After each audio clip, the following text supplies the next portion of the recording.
The kneeling cable decline chest press is a great move to target your lower chest muscles while keeping constant tension throughout the movement. The standing cable decline chest press variation requires more core engagement and balance, while some people find the kneeling version provides a better focus on chest activation. Here's how to do it correctly. Position the pulleys on a cable machine to a high setting on both sides with D handles attached. While standing, grab the D handles, then kneel on the floor and take a step forward to create tension in the cables with your back facing the pulleys. With your knees on the ground, tighten your core and lean forward slightly as you position the handles at chest height.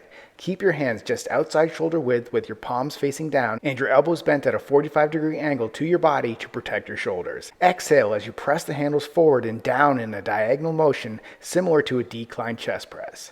Focus on squeezing your chest muscles as you extend your arms without fully locking your elbows. Inhale and slowly bring the handles back to the starting position, maintaining control and keeping your elbows slightly bent at a 45-degree angle to your body to protect your shoulders.